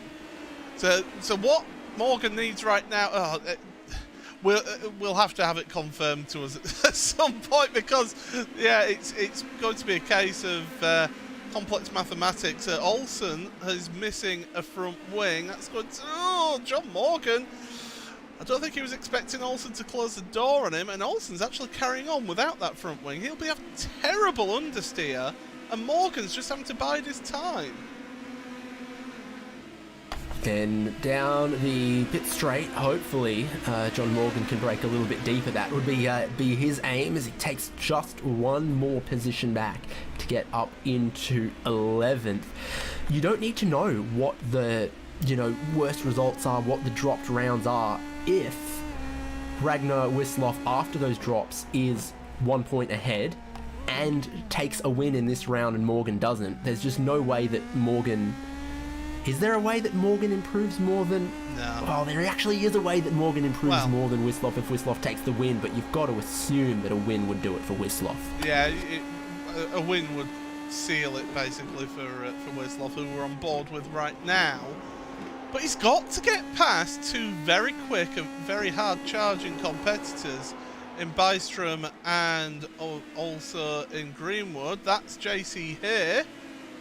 Has had issues down at turn 5, and in fact is pulling off to the side of the road. So what's happened here? Looks like just all on their own. Well, it's coming towards turn 5, and then the rear just says goodbye in a very similar fashion to what happened to John Morgan. Getting out the way, maybe not in the most ideal of ways, but does so. And there's a couple corners that are like this. Turn 1, that corner there, for example. So I wonder if there's something more sort of terminal. Now it's gone. Yeah. But to my point there, there's a couple corners here where right where you would turn in if the track was flat is where the crest of a hill is. So you either want to turn in a little bit later than that or a little bit earlier than that, and that's what creates the variation in the lines between those who turn in a bit early for that hairpin and those who keep it straight across the crest and then turn in late to not upset the car. And Morgan and Hay, I think, both started turning in right at that exact point the car gets light across the crest. Like I said, the same thing happens in turn 1. The same thing can happen across the crest a bit later in the lap, right where John Morgan is coming here. It's a characteristic, and I think maybe an intentional one, of this circuit that just makes the reality of the track in 3 dimensions a little bit more challenging than just looking at the flat track map. Well, let's forget all about the track map, because 5 cars for the race lead right now. I want to say shout out to Bruce Poole, who did a tremendous job in qualifying to start in 6th place, and he's hanging on to the leaders right now, so this is really good to see from Bruce. But yeah, Steve Greenwood is hounding Gary Bystrom, and Stefan Rostjen now is putting the pressure on Ragnar Wisloff, so Wisloff is not having it all his own way. Yeah, Rostjen has the fastest lap of the race, and he was the fastest driver on circuit last lap as well, so he's found a little bit of his mojo here as well. Anyone's in this top 5 still in the first third of race 2. Every time we talk to Stefan Rostjen, though, even after a great race, he just doesn't sound like he was comfortable or confident with the car. Oh, look at the speed! Huge difference of speed. Yeah. Nowhere to go. Nowhere to go. And again, that's the challenges of this track that you've been talking about, is that, yeah, you could get a great run through those chicanes down the back section, but because it's pretty much one line through there, you then just have to get off the throttle or get on the anchors. Oh, it's onto the grass because Stefan, not ideal, but gets away with it. But it just gives you nowhere to go because there is grass at the side of the track. It's not like a car park at the side of the track or a parking lot, depending on where you're from in the world, as the leaders are actually catching up to a bit of lap traffic ahead of them. Easily done on this circuit as well, where it is quite short. It's shorter than Road Atlanta, distance-wise. Road Atlanta a little bit more flat out, a little bit faster, but it is a good but compact track here as we watch our top 5 still. Gary Bystrom, your leader in black and red. Steve Greenwood in with some old school Lotus colours there, and Ragnar Wisloff, championship hopeful, right in the middle of this little group in what I think you could call a metallic blue and grey. Is it grey? I thought it was more of a silver. But yeah, no, I can see where it's grey, yes. I think it's fair to say that metallic grey literally is silver. But the traffic for Bystrom is something that he's got to think about. He's spent all of this race so far, well, not all this race so far, last couple laps, worrying about what's in his mirrors. Now he's worrying about taking a different line into turn 1 to try to get past Robert Love, who then is going to go a little wide. But I was worried for Roastion there, where Robert Love was parked, but all of our leaders have gotten through cleanly. But that's wide for Greenwood. It's giving an opportunity for Wisloff to get down the inside, carry some speed over the crest, and he's all the way in front. He can cut across and defend into the hairpin. Wisloff into second place as Greenwood got off the preferred line through turns 2 and 3. And there you go, that's exactly it. So he was compromised through turn 1, ran onto the grass, that then compromised his run into turn 2 and 3, and just opens the door then for Wisloff. So Wisloff now, you would have to say, is in a very, very strong position in terms of the championship, back into second place, and he's just got to move forward. Just to give you a little bit of an update on John Morgan, he's up to 8th place now in this race, but he's not really moving forward. Stefan Rosjan trying to get past Greenwood. Greenwood seems to have lost just that little bit of a half a second of pace on here. Front wing's slightly damaged by the looks of things, not much, but it looks like he's got a little bit of damage on that front wing that could be slowing him down. He's massively struggling for the pace here as well. Roastion, I think, almost ran up the back of him a couple corners ago, but then just doesn't have the straight line speed to do anything like get down the inside at turn 1. So Roastion is going to need to do something creative. You think? Yeah, I can see that a little bit. Yeah, it's in the main plane and on the end plate there. The front left of the front wing is a little out of sorts for Steve Greenwood, and I think it would show that the car is understeering a little bit. He's not carrying the speed through the corners he'd want. All the while this goes on, Bystrom and Wisloff are getting away, and Greenwood is keeping Roastion and Bruce Poole right in behind him. Well, if you're Ragnar Wisloff, then you'll be delighted with that, because that's giving you a nice bit of comfortable time behind you. Bob Kern has had issues. Oh my goodness, we've had big issues down at turn 1. What's happened to Bob Kern then? It's the 52. That's lap traffic, isn't it, of Ivan Anderson? Ivan Anderson.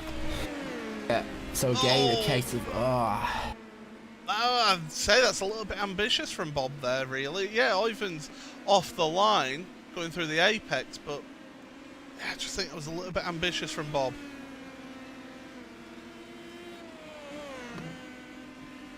This is for the race lead. This is live. This is Ragnar Wisloff trying to take the race lead away from Gary Bystrom. He's got the inside. He's got the lead for turn 1 and then parks it. Well, parks it on the exit. Bystrom just couldn't carry the speed he wanted around the outside there, and that is the race lead for Ragnar Wisloff, doing everything to try to grab maximum points in race 2. It's looking good for Ragnar Wisloff now that he is the race leader.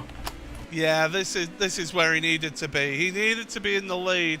He's got to now try and hope that he can pull away at the front of the field and try and get a gap so he can make it nice and comfortable for the second half of the race here. So definitely, he definitely is. he's got that opportunity to move forward and to try and gain it. But this is it. Behind Gary Byström, he's not giving this one up. Not without a fight. He wants a race win to finish off this season. And he's certainly doing his best here, as Bruce Poole as well has caught up to Steve Greenwood. So he's got ahead of Stefan Rosgen as Poole. In fact, Rosgen's really dropped down the field. He had a slow last lap. Yeah, 6 seconds off, that would suggest a big problem, maybe a little bit of off-roading for Stefan Rosgen. He has, well and truly dropped back. My attention was sort of elsewhere as well, with this battle John Morgan is having side by side to get ahead of Ernie Cancio. And this through the final sector, ambitious stuff from John Morgan, trying to take a position away to get himself back in seventh. He's got a bit of the grass, and whoa, he comes up in front of Ernie Cancio, who has nowhere to go and makes contact with the wall, and that is looking like that car. It's unfortunately done for Ernie Cancio. That's how hard it is to pass around here, because you try something different and interesting like John Morgan, and then the mistakes can happen. So here is Morgan just trying to dive around the outside in the final sector here to give himself the inside for the final corner. Compromised here, has that bit of a wiggle, and then just slides up in front of Cancio, who then finds the pit wall. It's so difficult for Cancio in that situation because of the fact that you're coming up behind the car, and really you're crossing paths there. You think you're going to get the cut under, and then Morgan just gets a wheel onto the grass slightly. That pushes him into his line, and he's got nowhere to go there. So it's an unfortunate situation there. In fact, Morgan, I believe, may have rear diffuser damage from that as well, because he's down in 7th place and he's dropping back a little bit from Dev Donnelly. So yeah, it's gone from bad to worse for Morgan. Yeah, sure has. He's going to come across the line in not too long, and we'll get an idea of what his lap times are like. But his best is a 1:18.6, and he's doing 2 1-minute 20s in a row now for Morgan. So that is a little bit off some of his best pace. The action up front, how good is it when you've got some persistent battles and they're for the race lead? You don't script it, but this is what you tune in for. A great battle for the lead like this. Wisloff ahead, has not been able to shake Gary Byström. Behind them, Steve Greenwood and Bruce Poole still battling, and Rosgen has picked up the pace in the last 2 laps as well, and he is going to close back on the podium fight for sure as well. It's still plenty of laps left for the kind of speed we've seen Rosgen can manage to catch up to Greenwood and Poole. It does still seem like, while Greenwood's picked it back up to a 19.1, they're just not confident in how he can place the car, and he might be keeping Poole behind him a little bit. Yeah, Poole looks very racy, that's for sure. He's a proud Canadian, seeing as he's got the Tim Hortons on the side of his car. But definitely he's got the opportunity. But does he have the Timbits to make a move down the inside? Well, if he was from Toronto, then he'd want the slice of pizza, but there you go. As go down into the hairpin once again, and just not quite on the power. And it's a funny corner, is that, because it's not a complete continuous radius corner. It sort of flattens out a bit, then tightens up, then flattens out a bit, and tightens up again. So multiple lines do work through that hairpin. Yeah, and multiple lines people try and don't really seem to work, and you can see that while that goes on, how much closer Stefan Rosgen is looming in the background of those two. Ragnar Wisloff has almost just set a personal best, but not enough to leave Gary Byström behind. These two, just 0.4 of a second. It's the kind of pressure that Wisloff doesn't need, but Gary Byström delivering it in spades here on this one. Could have won race 1. Is he looking to... Well, of course he's looking to grab a win in race 2, but the question is, does he have what it takes, and is he willing to put the risk on the line to try to get closer, to try to make a move, knowing he made a mistake in race 1 that cost him? I think that Gary will have in the back of his mind that this is somebody who's fighting for the championship, and he doesn't want to be the one that spoils the championship battle. I think Gary realises that, if he makes a mistake and ends up wiping out Ragnar, that would cost him potential in the championship. So he'll be conscious of, he'll want to make a move, but he won't want to make a silly move. And so I don't think we'll see anything reckless or wild from Gary in this one. You mentioned about Stefan Rosgen catching up. He certainly has, because he's right there on the back of these two drivers now. Yeah, almost 3 laps in a row, Rosgen's been the fastest driver on the circuit, just 2/10 shy of his personal best. But like in race 1, the weather is doing something very similar where the track temp rises from the start. So by lap 2, lap 3, they've got the tyre temperature they need for the peak grip, and then the track keeps heating up after that and it starts to go away from them. This is an interesting position for Rosgen to be in because he wants to attack Poole, but it's obvious that Poole is trying to shape up on Greenwood. So, and shape up on him he will. He'll show the nose into turn 1, have nothing happen from it. Now it's got to be Rosgen to do something clever to put himself between Poole and Greenwood, and through the long turns 2 and 3, nothing shapes up for him. And this is where, if you're Bruce Poole, you almost get into that little bit of a hypnotic point where you just end up following the wheel tracks of the car in front, and you end up going to their pace rather than the pace that you can do. So sometimes it's almost better to just arrive, make the move and pull away, rather than getting stuck behind and you stay behind for a few laps, then you start braking where they're braking, you're turning where they're turning, and before you know it, you're matching their pace and you're going nowhere fast. Again, another time where Poole is right up behind Steve Greenwood, but just can't do anything about it. Really has a wiggle across that crest that has caught out many a driver in the past. Looks like another lap, all the same thing. Yeah, Rosgen able to take such a tighter line. It's the high-speed straights, so when we get onto the straights, that's where Bruce Poole has the advantage, because Greenwood has got that, as we saw earlier, a little bit of front-wing damage. And on these cars, it has a huge effect to your top speed. So Poole does have that top speed advantage, and this is where he needs to take advantage of that, because this is the highest speed section really in terms of a braking zone, but it's downhill braking, so easy to get your braking wrong there and end up having an accident. So Poole again just not close enough to make any moves stick. For a moment I thought he could have had a look down the inside at the hairpin, but I think he's trying to keep the powder dry on that one. He doesn't want to send it down the inside, maybe cause an accident, or worse, if he goes... This is a difficult situation you have as the middle driver here, is if he went down the inside of Greenwood, got in really late, and couldn't make the move, then all of a sudden you'd see Stefan Rosgen trying to pick him off like he is now, and I think Poole has realised he's not making any progress, rolled over on that one, let Rosgen through, and Rosgen thought about getting down the inside, but knew that door would close on Greenwood. This shakes it up a little bit and might see the pressure ramp up again on Greenwood now that it's Rosgen who's going to try to take a run at him, find some speed or a different line or something that'll let him get around. And this is it. Rosgen almost did what Poole needed to do to Greenwood, which is just turn up, assess the situation and make a move and make it stick quick. He's got past Poole. Can he get past Greenwood here? One quick move. He's looking to the inside. But as I say, this is a downhill braking. It's so easy to get things wrong. And you see what I mean about that inside curb? But the corner's not a continuous radius. So you got these different lines worked through there. Into 7A and B. Onto the power once again.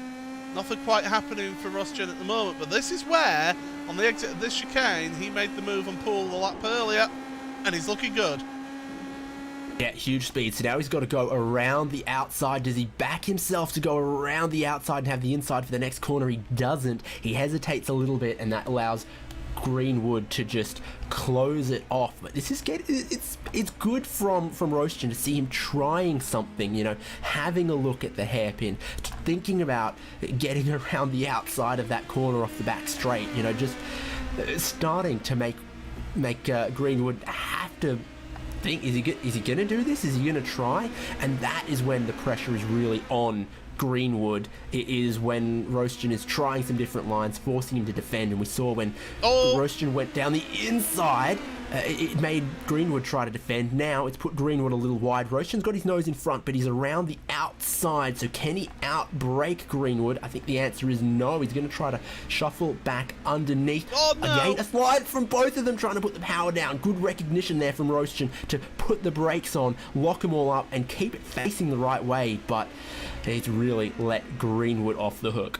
Yeah, the cutback never really seems to work at that corner, I've found in the past. So, yeah, it just wasn't on for Roastgen. I know what he was trying to do there and tried to get that over-under, but it wasn't quite working out for him there. But we're back to the race lead.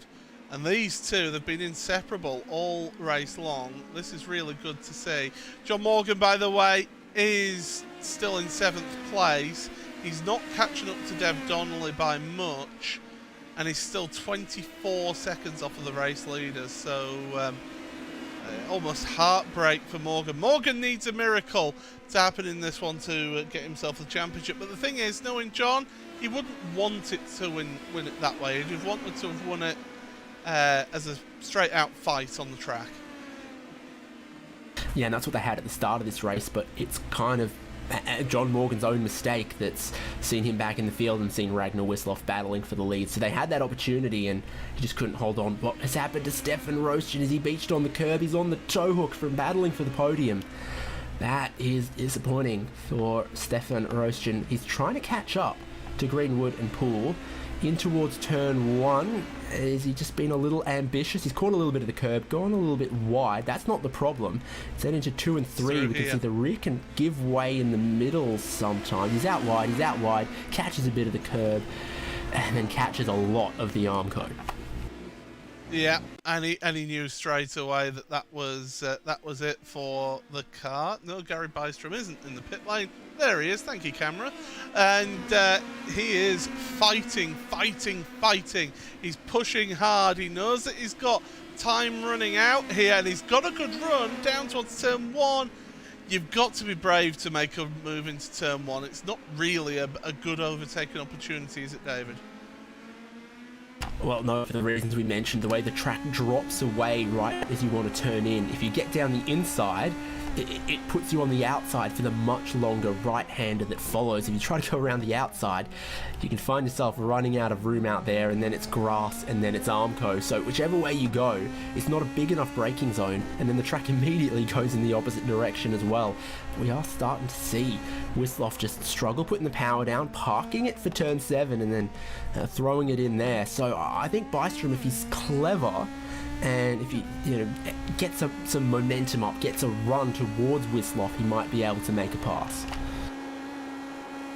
Wisloff taking those defensive lines as well, so obviously feeling that pressure from behind, the fact that he was having to take defensive lines into a couple of corners. So yeah, Bystrom doing a very, very good job of keeping that pressure on, keeping it on there. There's a car parked on the apex. That was Peter Hallstrom. That's not something you want to see when you're embroiled in a battle that's so close with now across the line on the 2 to go. Time's running out for Gary. He needs to make a move soon now. Yeah, exactly. Yellow flags should have been waving in that final sector there for them, but it is always a surprise to come around a corner like that, and right as you're looking towards the apex, oh, that's someone's car beached on the curb there. Luckily, everyone managed to avoid it. No problems there at all for our battling leaders with 1.5 laps to go, but still, if you're right in your focus zone, that's the kind of thing that could shake you a little bit.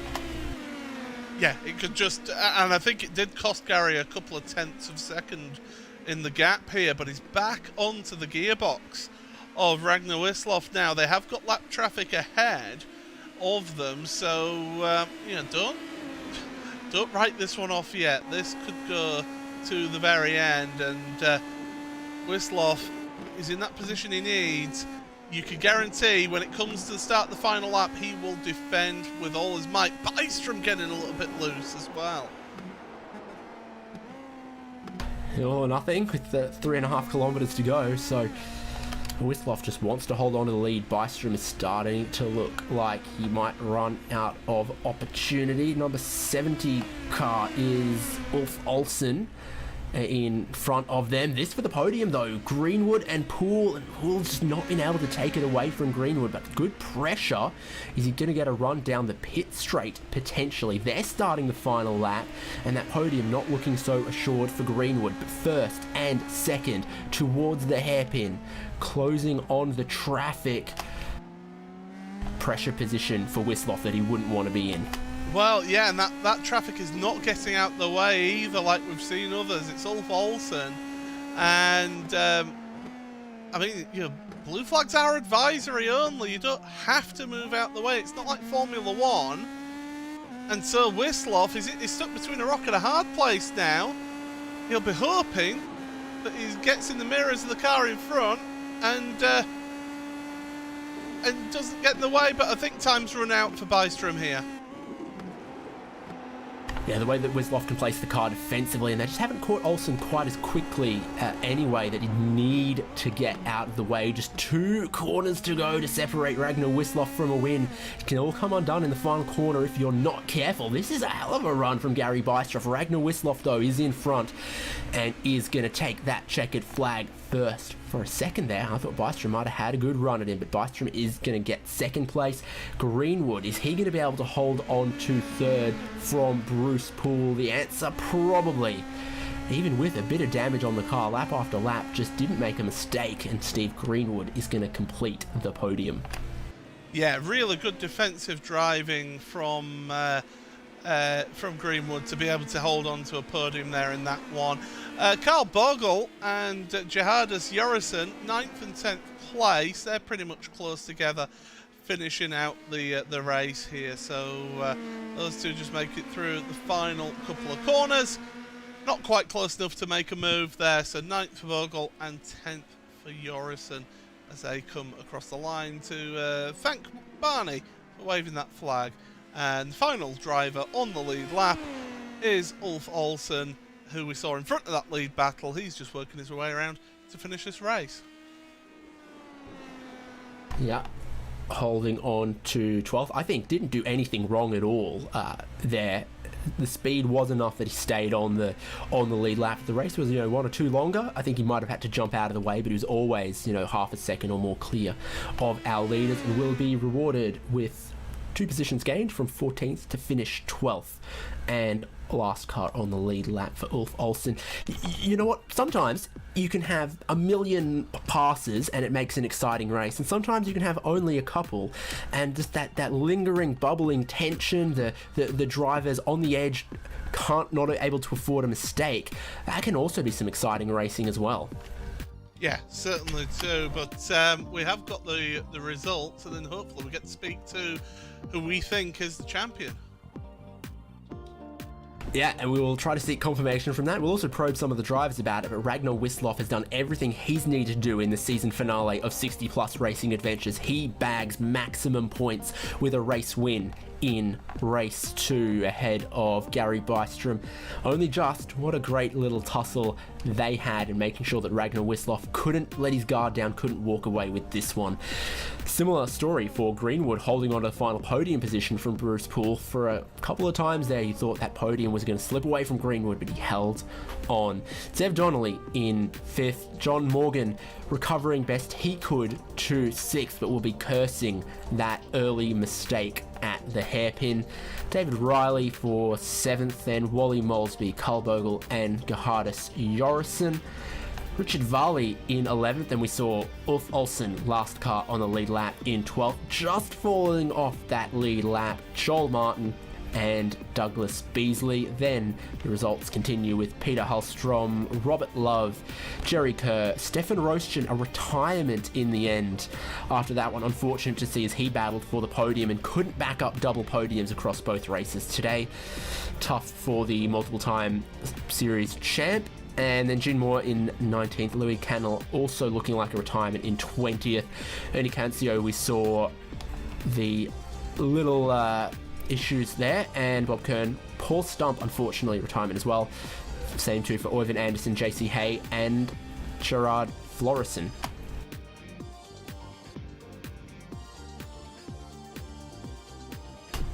So, with all that said,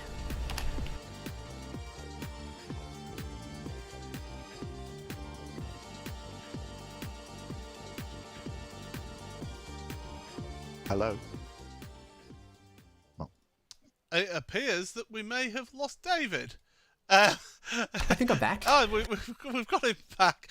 David, why don't you take it away with your race winner? Absolutely. Congratulations, Ragnar Wisloff. Great bit of driving under a lot of pressure there. I don't think I saw a lap, all 24, where you were more than a second away from another car at a track that's quite difficult as well. Yes, well, thank you. It was it was intense, definitely. It's a track which is very technical and very hard to overtake on if people behave. So I think I was very lucky to end up where I did. Well, you make some of your own luck if you just keep the car pointing the right way on the track. The big question, of course, after the final race of the season, you grab a win. John Morgan isn't able to. Does that mean you hold on to the championship lead? I think so. I think I was one ahead, and if I won a race with 0 incidents, he wouldn't be able to do better than that, so I would stay ahead. So I think so. That's our understanding of the numbers as well, but things do get a little bit complicated with the way the drop weeks work. If he was doing a big improvement on a poor result, I mean, it gets complicated there. But nonetheless, I think you've done everything that could be necessary, could be expected in the final round, because you take as many points as you possibly can. I mean, we saw just how difficult this track has been for a lot of drivers. What were the difficult corners? Was the difficulty under brakes, putting the throttle down? Yeah, the most difficult corner is 13 to 14 over the crest to keep the car from sliding out. It's almost airborne there, so you have to be a bit careful. So I think that is the most difficult one, and after that, it's the downhill chicane thing. That's also difficult. It's not difficult to keep the car pointing in the right direction, but it's difficult to keep your momentum down into that chicane. And showing up to every round of the championship this season, here in RaceSpot, we broadcast just the 3 rounds, but obviously you've taken part in all of them. That's done well for your championship. But how have the other races been? How's the season been? It's been quite good. This is my second full season, and my goal for the season was to finish overall in the top 10 and to be once on the podium. So I think I've achieved that. And the difficult parts have been the ovals. I just don't understand how to drive on the ovals. So those results have been terrible. So those 2 are my drop weeks. Yeah, indeed. Having taken a bit of dig at the points again, and I think I'm much more confident in saying, Ragnar Wisloff, I do believe you are 60 Plus Racing Adventures champion. Congratulations. Thank you very much. That is totally unexpected, and I'm I'm over the moon. This is unbelievable. I'm very, very happy. Well, thank you for putting on a show, racing well the entire season, and hopefully we see you in season 19. Maybe I won't be as active, but because now it's the summertime, and as you know, people from the latitudes where I come from, we like the summer because it's dark all winter, so we spend a little bit more time outside, so I won't be as active. Can I please also just say thank you very much to the organizers of the league who allow us to have such fun and to make this thing so smooth and so enjoyable. And thanks to you guys who comment well. Thank you very much. You've said it well. So now let us move on, Paul Smith, to our second place finisher today. Yes, Hello. absolutely. Let's speak to a second place finisher then in this final race of the season, Gary Bystrom. Gary, oh, it was so close. You were so close to a win here in the second race. The first race we won't really discuss after what happened, but but race two, I mean, you really gave it everything out there today, and to end up so close to getting a win, it must be just. Oh, was there any opportunities, or was it just Ragnar doing such a sterling job defending? Well, this track, it's difficult to pass, of course. So against a competitive car, you don't have the benefit of the draft very much. So it's just very difficult to make a pass unless your opponent makes a mistake. And Ragnar didn't seem willing to do that in this race. So I was hoping that he would, give me a chance to get next to him. But we just really never got that. So it got a little dicey there in the beginning, and going down into that hairpin, I kind of had brain fade and couldn't see the markers, so I went in deep. And fortunately, I missed everybody and was able to keep going. So, but it's a fun race and it's a fun track. Yeah, that incident got a reaction from us in the commentary box as well. That's for sure. But to finish in the top 10 of the championship, you were 6th coming into this week. You must be happy with how your season's gone, and looking forward to potentially next season. Yeah, I really am. I haven't been in this league very long, and running against these guys, they're really good. And like I said, you don't see a lot of mistakes, so you've really got to just drive the wheels off the thing. And that's what I like. I really enjoyed the good, clean racing and competitive racing. They kind of know where to place the car on the track to race, but still keep it safe and clean. So I've had a great time. Yeah, it is certainly one of the most respectful leagues that we show here on RaceSpotTV, and the camaraderie as well that you have in this championship is second to none, really. But as a whole, your championship, you've obviously been happy with that. The Indy Pro, the PM18. Is this a car that really suits you? Is this your wheelhouse, or is it something that you've maybe had to adapt your driving to a little bit? No, not really. I grew up racing go-karts. Right. And racing karts on similar tracks. We didn't race at Barber, but we raced at Road Atlanta, Road America, all the big sports car tracks. And so it was a lay-down type of kart. And these cars handle very similarly. They've got more power, but the way you drive them is pretty similar. So I love this car. It's just very, very controllable, and it just brings me back to my karting days. So I've enjoyed it. Well, Gary, we'll let you go away, enjoy the beverage of your choice, and have a good evening. But congratulations on the second place in that second race today. Well, thank you, and thank you guys for covering it. Appreciate it. Not a problem. There we go. That's second place, Gary Bystrom.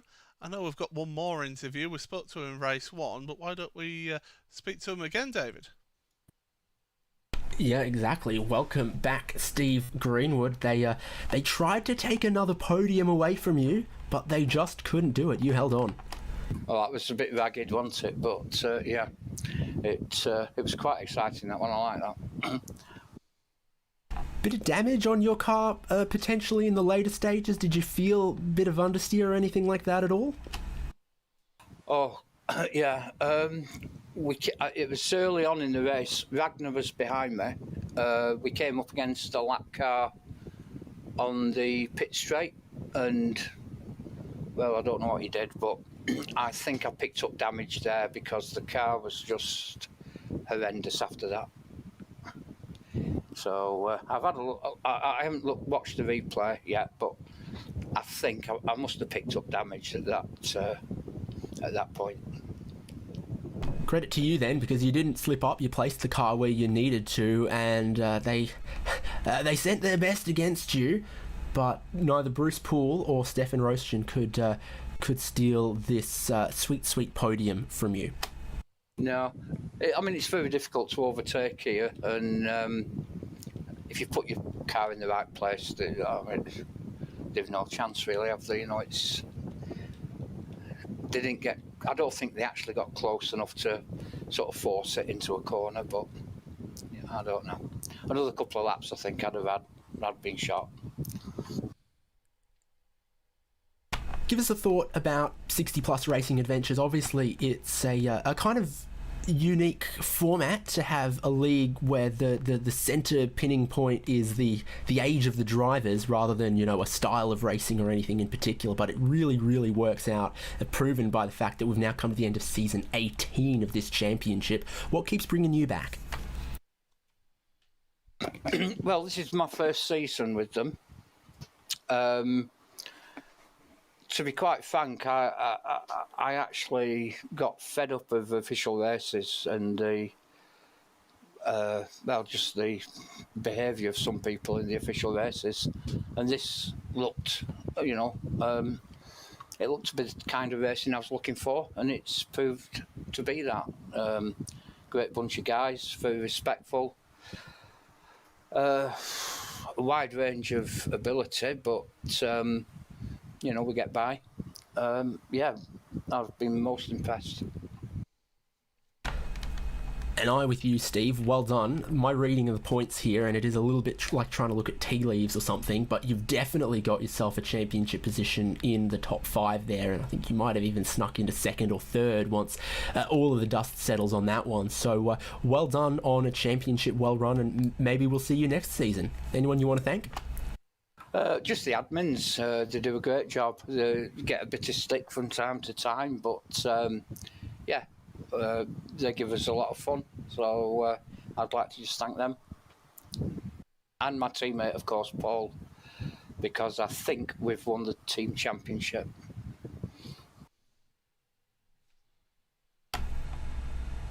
Well, I think you had the lead coming into this round, and you've definitely bagged some results and some points, so I'll take your word on that one. Thanks for having a chat with us, and well done on your weekend at Barber. Okay, thank you very much. Paul, another season done in 60 Plus Racing Adventures, and every time we check in with this championship, they just deliver in spades in all the things you want to see in a league like this. Sportsmanship, clean driving, competitiveness, got a bit of all of it. Yeah, how can you not enjoy 60 Plus Racing Adventures? It is superb racing. They always give us a show, that's for sure, and it's great respect, as we said in that interview with Gary, respectful but hard racing, and it is certainly one of my favourite series to cover here on RaceSpotTV. Absolutely love bringing this one. Yeah, we only get to see it 3 times a season, but it's always a joy. Yeah, exactly. So get on the forum, look in league and hosted if you're someone who might want to be eligible and join this championship. They are always recruiting, and you never hear any bad stories from any of the drivers. From us at RaceSpot, though, you can also follow us, subscribe to us across our various platforms, especially the Twitters and the YouTubes, etc. And from me, David Haynes, and Paul Smith, that is all from Season 18 of 60 Plus Racing Adventures. We'll see you around.